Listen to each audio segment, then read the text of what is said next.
Vamos falar aqui do Kamen Rider Geats.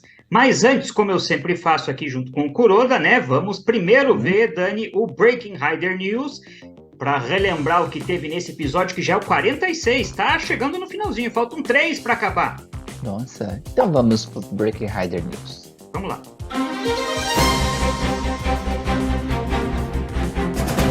Interrompemos a programação para mais um Breaking Rider News e eu tenho hoje aqui no estúdio o Kamen Rider Blade, que vai comentar sobre o episódio 46 do Kamen Rider Geats. Seja bem-vindo.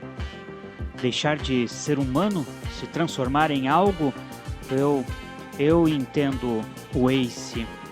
Bom, o desejo do Tycoon ressoou com os poderes do Ace e ele pôde refazer o mundo, fazer o mundo voltar ao que era.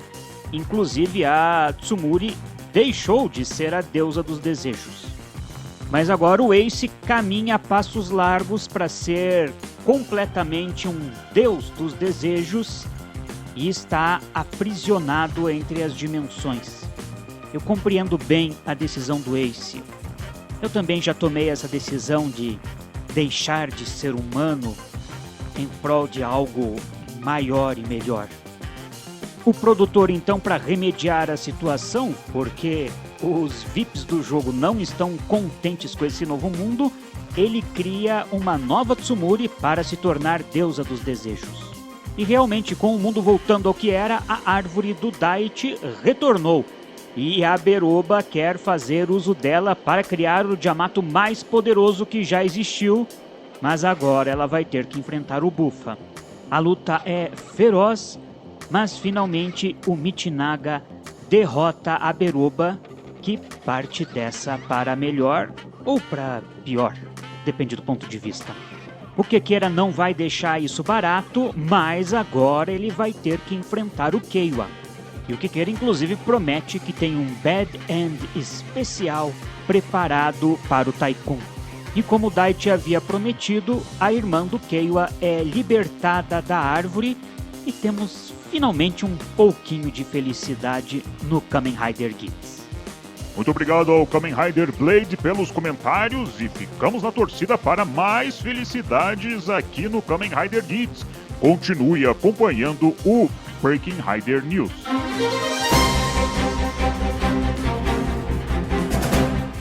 Bom, como eu disse, 3 capítulos só para acabar, e tem muita coisa ainda para ser resolvida. Eu acho que um dos detalhes chegando no final da série, algumas pontas já estão sendo conectadas, né? Se não fosse assim, não dá para deixar tudo pro final igual ao último capítulo de novela brasileira, né? Então, estamos longe disso porque já estamos amarrando algumas histórias aqui no Kamen Rider Geats. Inclusive, fechamos aqui, eu acho que é a história do Bufa com a Beroba, a patrocinadora dele. Tenho certeza que se o Kuroda estivesse aqui, ele ia comentar que ele deve ter vibrado com essa batalha, porque ela teve o destino que merecia. Pelo menos eu acho que muitos fãs vão concordar com isso, porque ela é um personagem daquele que faz a gente ter raiva. A atriz interpretou bem. A gente tem raiva cada vez que ela aparece na tela e, com perdão da palavra, a gente desejava que ela se desse mal. E ela se deu mal, perdeu a batalha pro Bufa e partiu dessa para melhor, ou como foi falado no Breaking News, para pior, né? Que alguns partem para pior. Trabalhou bem. A atriz entregou deu conta do recado. Agora vem só as amarrações, né? As entregas das pontas, né? E como já tinha sido comentado aqui no Topo agora, até o Kuroda falou que a árvore relacionada a um dos personagens, o Daichi, que foi citada num outro capítulo, se citaram a árvore porque ainda poderia ser útil, como nós vimos na semana passada que ela seria útil, e agora então que o Ace resetou o mundo, levou de volta o mundo para o que ele era antes, nós vimos que essa árvore do Daichi, em que as pessoas estavam aprisionadas, retornou, e no final do capítulo, finalmente ele cumpriu a promessa dele. Uma coisa que eu não esperava é esse personagem, Dani, que ele começou meio duas caras, e que no final ele estava sempre tentando enganar as pessoas, passar a perna, virou uma espécie de vilão nos últimos 10 episódios, o coração dele começou a amolecer e agora parece que ele resolveu fazer algumas bondades, assim, e uma das bondades foi cumprir a palavra dele e mostrar como libertar a irmã do Keiwa da árvore. Pelo menos um momento de felicidade a gente teve numa série que está tendo vários momentos de tristeza agora nessa reta final. Pelos comentários, comparando ao que o Kamen Rider passado, ouvindo os comentários de outros Kamen Rider, de Heisei Iria pra cá, o Gitz ele tá bem diferentão mesmo, né? Sim. Que a Toei, essas últimas séries, eles estão apostando assim, uma coisa bem diferente, experimentando uma nova fórmula, um novo sabor. Né? E acho que tinha até cosplays de Gitz. Tinha, do tinha Bufa. Quatro personagens do Kamen Rider Gitz lá no AF, né? Então, eu acho que eu não lembro de em outros anos, eu não estava lá, mas você que estava lá, você pode dizer de lembrar de cosplay de série que ainda está no ar, assim, tão fresco aparecer. Não, tanto que um dos meninos falaram que queria fazer cosplay de Gira, né? E ele lembra muito. Não, mas e tava acredito muito bom. que não, Narese, o mais assim atual foi Gokaiger. Nesse capítulo do Gitz ainda, algo que a gente sempre comentou no programa e que aí me pegou de surpresa, a Sumuri ter voltado ao normal, ela que estava caminhando ali para ser a deusa dos desejos, com a força do desejo do Keiwa, que ecoou com o Ace, ele fez o mundo retornar ao que era antes e também retirou esses poderes dela, ela não vai mais ser transformada em uma estátua, voltou a ser uma pessoa normal, mas aí o produtor deu um jeito de criar uma outra versão dela para seguir ainda nesse caminho para virar uma deusa, mas agora é o Ace que está trilhando o mesmo caminho da mãe. Aí, como o Kuroda diz aqui, né, que às vezes a gente gosta de fazer algumas previsões do futuro, aí essa previsão eu tinha acertado, que o Ace seria o deus dos desejos, e realmente ele está se tornando isso, está aprisionado lá, inclusive começou a virar uma estátua de pedra também. Então, e é nesse ponto que eu comentei que a série se parece muito com o Gaime, porque para quem assistiu o Gaime, sabe que lá no final o protagonista acaba virando uma espécie de deus, e daí com peruca branca e tudo mais. Aliás, Dani, uma peruca nada convincente, tem muito cosplayer que usa uma peruca melhor que aquela. O Ace agora tá usando uma peruca branca também, mas tá melhor, a Toei caprichou agora em fazer um cabelo branco mais decente, hein?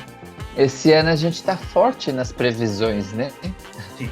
Nem eu tava tão forte nas previsões de Dom Brothers, mas esse ano a produção que tá assim jogando pontos pra gente poder catar no ar, né?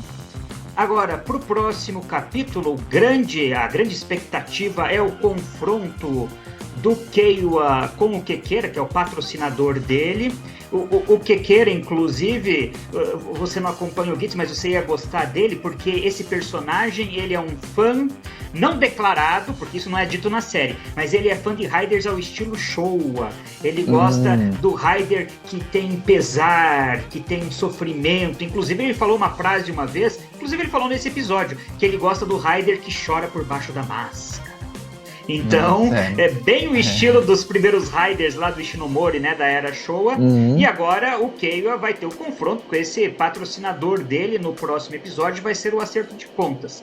Mas chegando agora no final da série, eu até perguntei no Twitter do Super Hero essa semana, para quem acompanha lá e assiste o Kamen Rider Gitz, o que as pessoas achavam do desenvolvimento dos personagens. O Bomba de Ódio, esse perfil é interessante o nome, hein? Ele falou aqui, a Neon com toda certeza, mesmo ela tendo bem pouco menos tempo de tela. Eu acho legal porque a Neon teve um bom desenvolvimento agora. Ela tem realmente menos tempo de tela que os outros protagonistas, ficou depois da metade da série às vezes meio abandonada, inclusive no último jogo ela nem se transformava. Mas os 2 episódios da relação dela com o pai, a redenção do pai dela, foram muito bons. Eu acho que isso influenciou no bom desenvolvimento dela. O Art disse aqui, o Keiwa está caminhando a passos largos para ter o mesmo fim do Ryugen, fazendo aí outra relação ao Gaime. É interessante. O Hidro diz aqui, ó, a Nago é a melhor desenvolvida e o Ace também. Agora os outros é difícil a disputa para quem foi ficando pior durante a série. Casado com o Twice diz aqui, ó, entendo a mudança do Keiwa, mas o ator não ajudou na interpretação.